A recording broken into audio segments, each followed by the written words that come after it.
Adarsh Kumar Adil classes में स्वागत करता हूं। आप कैसे हो? शानदार हो, जानदार हो, सबको गुड मॉर्निंग है। तो चलिए आज स्टार्ट करते हैं। हेलो एल्केन्स और हेलो एरिन चैप्टर 10 है ये, और एग्ज़ाम के लिए काफ़ी इम्पोर्टेंट ये चैप्टर माने जाते हैं जो ऑब्जेक्टिव क्वेश्चन करा रहे हैं। तो इसमें सबसे पहला क्वेश्चन देखिए कि आपके सामने दिया हुआ है कि CH3 CH3 CH2 CH2 Cl का IUPAC नाम है। तो नामकरण करने के लिए आपको पता है कि जहाँ क्रियात्मक समूह रहता है वहाँ से गिनती शुरू करते हैं। तो 1 2 3 और ये 4 हो जाएगा। तो यहाँ देखिए 1 क्लोरो है और 3 मेथिल है। 1 chloro 3 methyl, 1 chloro 3 methyl 3 methyl. Total carbon कितने हैं? 4। तो क्या लिखेंगे? ब्यूटेन। क्या लिखेंगे? ब्यूटेन। तो ऑप्शन दिया है पहला आपके सामने 1 chloro 2 methyl butane, 1 chloro isopentane, 1 chloro 3 methyl butane, इनमें से कोई नहीं। तो आपका ऑप्शन कौन जा रहा है? 1 क्लोरो 3 मेथिल ब्यूटेन। तो ऑप्शन सी, ऑप्शन आपका सी हो गया। नेक्स्ट क्वेश्चन है C2H5Br NaOH, एरो के बाद C2H5 OH NaBr निम्नलिखित में किस प्रकार की अभिक्रिया है? निम्नलिखित में किस प्रकार की अभिक्रिया है ये आपको बताना है। तो अभिक्रिया कौन सी है? पहला ऑप्शन दिया है इलेक्ट्रोफिलिक विस्थापन अभिक्रिया, नाभिक स्नेही विस्थापन अभिक्रिया, A और B दोनों, और इनमें से कोई नहीं। तो देखिए एथिल जो ब्रोमाइड है वो NaOH के साथ रिएक्शन कर रहा है और C2H5OH बना रहा है। ठीक, तो यहाँ OH जो न्यूक्लियोफाइल की तरह काम कर रहा है, नाभिक स्नेही। और किस प्रकार की अभिक्रिया है? तो पहला ऑप्शन इलेक्ट्रोफिलिक विस्थापन अभिक्रिया, दूसरा नाभिक स्नेही अभिक्रिया है, और तीसरा जो है आपका दे रहा है कि A और B दोनों है और इनमें से कोई नहीं। तो आपका OH नाभिक स्नेही अभिक्रिया आ जाएगा। तीसरा क्वेश्चन है कि निम्नलिखित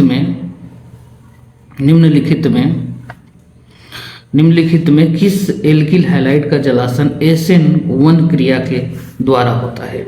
SN1 क्रिया सबसे फास्ट रिएक्शन देता है 3 डिग्री, फिर 2 डिग्री, और फिर 1 डिग्री, और फिर ये 0 डिग्री देता है। तो आप चेक कर लेंगे, यहाँ ऑप्शन CH3 का होल ट्वाइस CHX है जो कि 2 डिग्री है, ये कहीं ना कहीं। यहाँ पर CH3 CH2X है तो ये 1 डिग्री है, और CH2 ये भी 1 डिग्री है, और यहाँ CH3 का होल थ्राइस CX है, ये 3 डिग्री है। तो आपका सबसे बेस्ट रिएक्शन कौन जाएगा? डी जाएगा, इसलिए ऑप्शन इसका डी हो जाएगा। नेक्स्ट क्वेश्चन है कि क्लोरोफॉर्म जिंक और जल के द्वारा अवकरण से बनता है। देखिए क्लोरोफॉर्म के बारे में बहुत ज़्यादा क्वेश्चन पूछते रहता है, तो इसको थोड़ा हम डिटेल करते हैं। क्लोरोफॉर्म सबसे पहले एक बहुत ही जहरीली गैस होती है, बहुत ही जहरीली गैस होती है, जिसके कारण से काफ़ी दिक्कत होता है कि क्लोरोफॉर्म किस प्रकार से अभिक्रिया कर रहा है। तो आपका क्लोरोफॉर्म की अभिक्रिया जो है क्लोरोफॉर्म का प्रयोग हम बेहोशी में करते हैं, और ज़्यादा यदि हम क्लोरोफॉर्म लेते हैं तो लीवर किडनी भी हमारे दिक्कत करता है, हमारे शरीर में इफेक्टेड हो जाते हैं।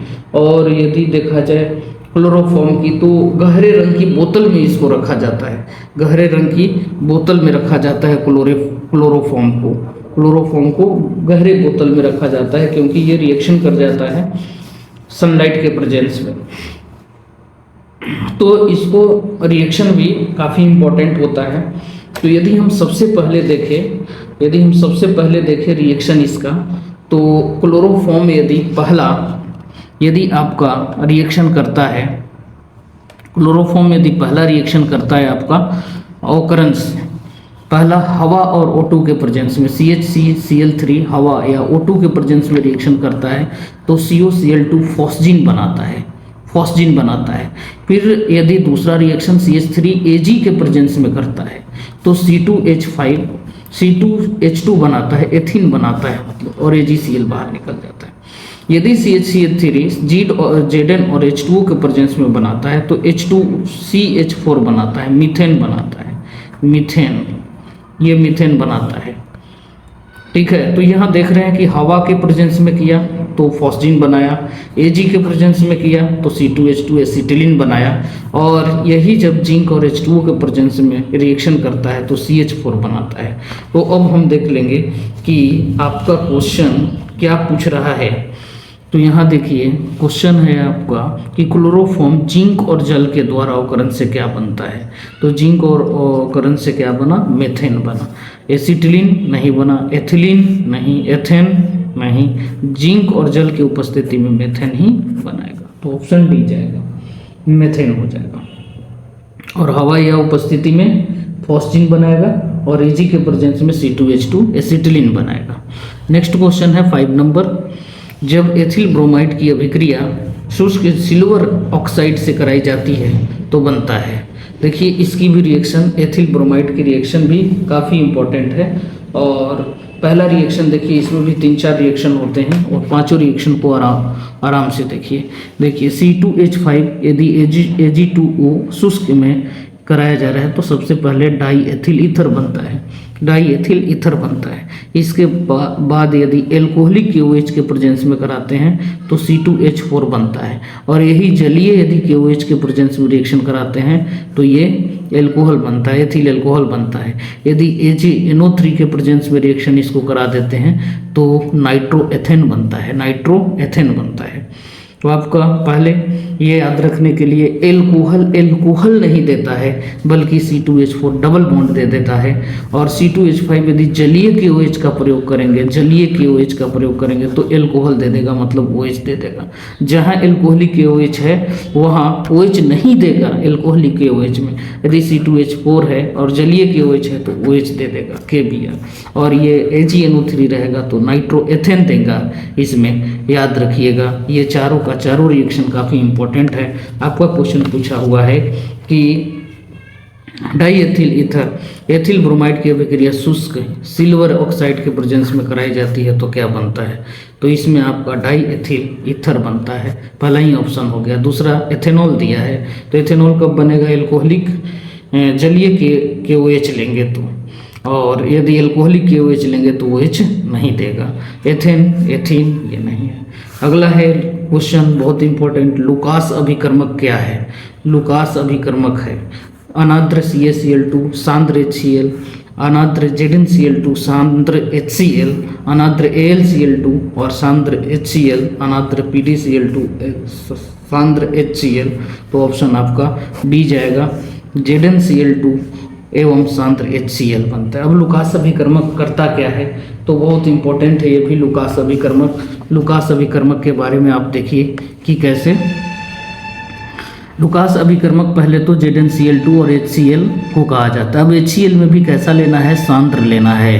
क्या लेना है, सांद्र लेना है, सांद्र HCl लेना है, और शुष्क लेना है ZnCl2, शुष्क लेना है ZnCl2, शुष्क लेना है ZnCl2, शुष्क लेना है ZnCl2। तो शुष्क ZnCl2 और HCl के दोनों के मिलाकर के जो परीक्षण बनता है उसको लुकास परीक्षण का नाम दिया जाता है। लुकास परीक्षण, लुकास परीक्षण करता क्या है, एल्कोहल 1 डिग्री 2 डिग्री और 3 डिग्री की पहचान करता है। कैसे पहचानेगा, ध्यान से समझिएगा।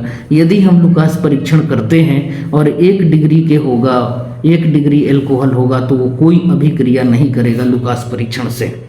यदि वो 2 डिग्री का होगा तो 5 मिनट में लगभग वो 5 मिनट में सफ़ेद तैलीय अवक्षेप का निर्माण करेगा। यदि तुरंत यदि दे देता है तो हम समझेंगे कि 3 डिग्री एल्कोहल है। तुरंत यदि सफ़ेद तैलीय अवक्षेप बना लेता है तो हम कहेंगे 3 डिग्री। यदि 5 मिनट में देगा तो 2 डिग्री और कोई अभिक्रिया नहीं करेगा तो 1 डिग्री एल्कोहल होगा। तो इस तरह से हम एल्कोहल को अंतर समझ सकते हैं। प्राइमरी, सेकेंडरी और टर्शियरी एल्कोहल के बीच में अंतर को समझा जाता है लुकास परीक्षण के द्वारा। नेक्स्ट क्वेश्चन को देखते हैं। नेक्स्ट क्वेश्चन आपका है, नेक्स्ट क्वेश्चन है कि निम्नलिखित में कौन सा विनाइल हैलाइड है। तो विनाइल हैलाइड के लिए CH2 डबल बॉन्ड CHX लेते हैं। यदि इस फॉर्म में जो होगा वो विनाइल को हैलाइड कहलाएगा। तो आप देख रहे हैं कि CH2 इसके साथ Br नहीं है, यहाँ पर CH3 Br डबल बॉन्ड, तो यही हो जाएगा ऑप्शन आपका। CH2 नहीं है यहाँ पर, HCBr नहीं है, ट्रिपल बॉन्ड है। नेक्स्ट क्वेश्चन है आपका कि बेंजीन डाइएजोनियम क्लोराइड के जलीय विलयन को गर्म करने से निम्नलिखित में कौन सा प्राप्त होता है। तो बेंजीन डाइएजोनियम क्लोराइड है, तो बेंजीन डाइएजोनियम क्लोराइड कुछ ऐसे होता है N2 ट्रिपल बॉन्ड NCl, और ये रिएक्शन कर रहा है किसके साथ, जलीय विलयन के साथ कर रहा है, वाटर। तो ये बना लेता है कहीं ना कहीं OH plus N2 plus HCl, ये HCl हो जाएगा बाहर। तो ये क्या बनाया, फिनॉल बनाया। फिनॉल क्या बनाता है, फिनॉल। तो पहला ऑप्शन दिया है बेंजीन, दूसरा दिया है बेंजाइल एल्कोहल, तीसरा ऑप्शन दिया है फिनॉल, तीसरा क्लोरोबेंजीन। तो आपका ऑप्शन जाएगा C, फिनॉल। तो मिलते हैं नेक्स्ट वीडियो में, तब तक के लिए गुड बाय, जय हिंद।